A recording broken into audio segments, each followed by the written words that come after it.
Deus. A vontade de Deus é que você creia no seu Filho. Então o culto, para ser agradável a Deus, tem que ser em espírito e em verdade.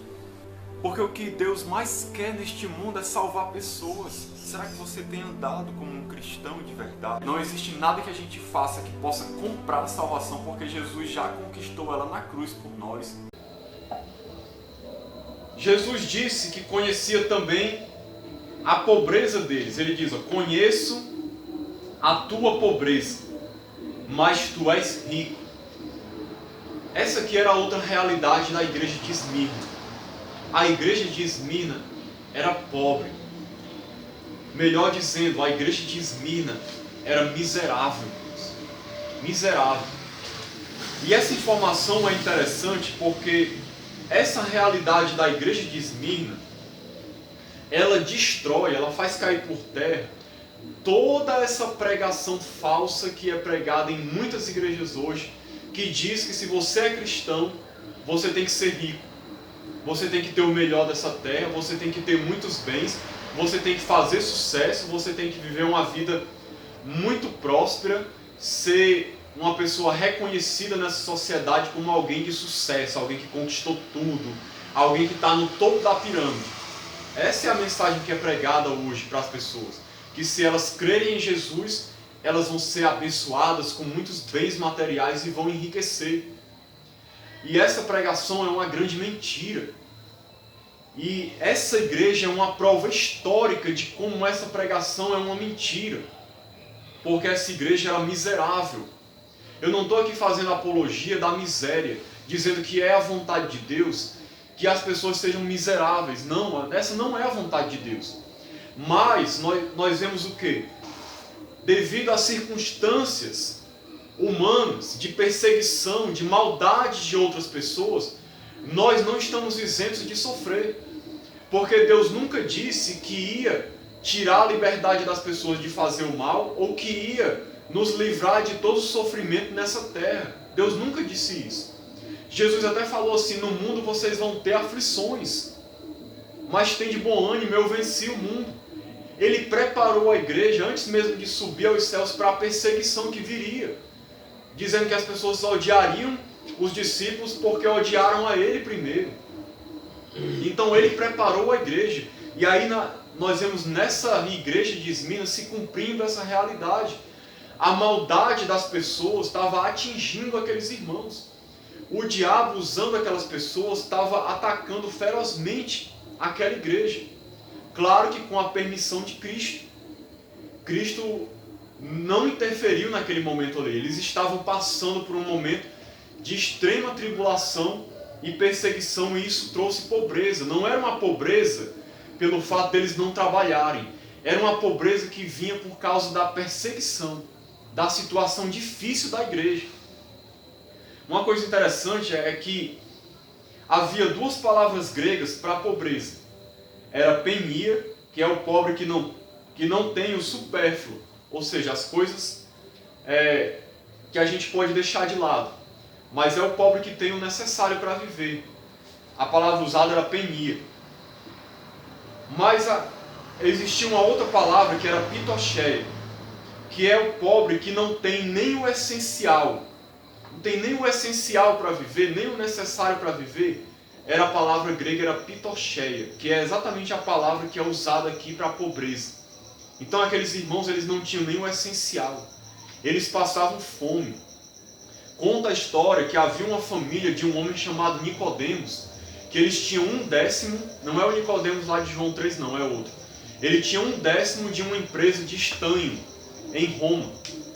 E aí quando a família dele se converteu ao cristianismo, o que foi que aconteceu? Tiraram tudo deles. Tiraram tudo. Roubaram seus bens, tiraram a empresa dele, tiraram casa, tudo. Eles ficaram vivendo na miséria. E diz a história que as pessoas viam as suas filhas no monturo, no lixo, procurando alguma coisa que comer. E eles eram cristãos. E estavam passando essa situação de extrema pobreza. Então, como eu disse, isso não é a vontade de Deus para as pessoas. Mas Deus pode vir a permitir isso. Por algum propósito, Ele pode permitir isso. Paulo mesmo disse que ele sabia o que era ter em abundância e o que era ter escassez. Paulo mesmo disse que ele já tinha passado necessidade, passado fome. Então, um cristão, num contexto de perseguição, isso pode acontecer. Era costume, quando alguns irmãos se convertiam, de roubarem os seus bens e propriedades, de tomarem tudo que eles tinham. E, além do mais, existiam muitos cristãos que vinham de classes pobres, classes baixas. Muitos eram escravos e também muitos renunciavam a empregos que eram ilícitos, maneiras erradas de ganhar dinheiro. Por causa de tudo isso, eles acabavam caindo numa condição de pobreza. E como diz lá em Hebreus, irmãos, no capítulo 10, fala sobre isso, que a igreja tinha suportado o espólio, ou seja, o roubo dos seus bens. Na igreja de Esmirna, com certeza acontecia isso. Quando alguém se convertia, seus bens eram roubados, eram tirados deles, pelo simples fato deles serem cristãos. Então é por isso que a igreja era pobre. Não apenas pobre, mas miserável. Agora imagine só a situação.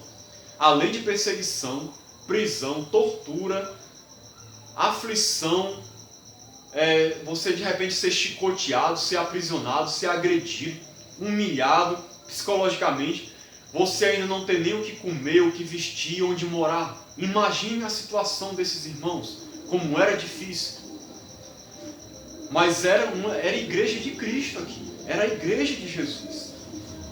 Agora eu fico imaginando se chegasse alguém naquela época pregando para eles e dizendo assim: olha, se convertam, porque se vocês se converterem a Cristo, vocês vão ter o melhor dessa terra, vocês vão ser ricos, vocês vão ser os cidadãos mais prósperos de Esmirna, vocês vão ter tudo do bom e do melhor.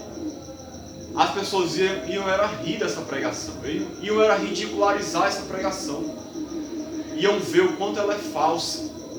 Então a história prova que a teologia da prosperidade é uma falsidade, é um engano, é uma mentira isso que se prega hoje em muitas igrejas. E diz mais, ele diz assim, para a gente poder compreender, está entre parênteses: conheça a tua pobreza, mas tu és rico. Irmãos, isso aqui é que é a grande diferença. Nós podemos até ser pobres e ser cristãos, mas todo cristão, ele é rico. Ele é rico de quê? De bênçãos espirituais. Ele é rico de amor. Ele é rico de alegria. Ele é rico de paz.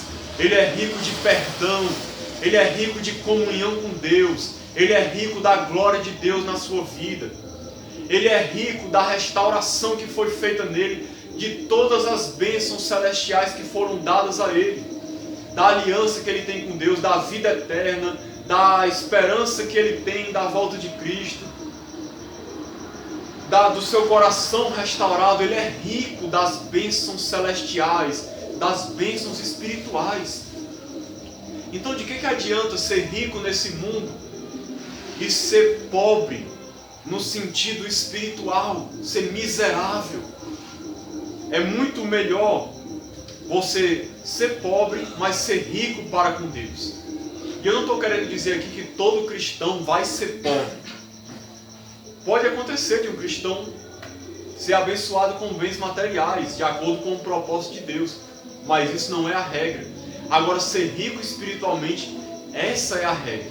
E o interessante é que essa igreja era rica. E foi o próprio Jesus que disse: vocês são ricos. Vocês não são pobres, vocês são ricos. Por que Jesus disse isso? Porque aqueles irmãos talvez estavam com a autoestima baixa, pensando que era um lixo, que era a escória de tudo, que não era ninguém, que era assim a ralé da sociedade, que eram os piores tipos de pessoas. Talvez eles estivessem pensando isso. Talvez muita gente pensava isso deles.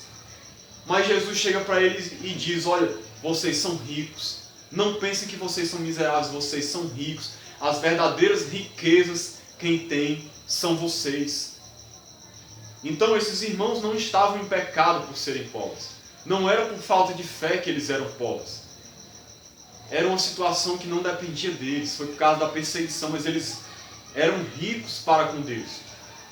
É diferente, por exemplo, da igreja de Laodiceia, que era uma igreja que é dito dela que ela era rica, abastada financeiramente, mas que era pobre, cega e nu. E ela não sabia disso, mas ela era miserável, pobre, cega e nu. Ou seja, espiritualmente, a igreja de Laodiceia era uma miséria. Era uma miséria. Então, muito mais vale ser rico para com Deus.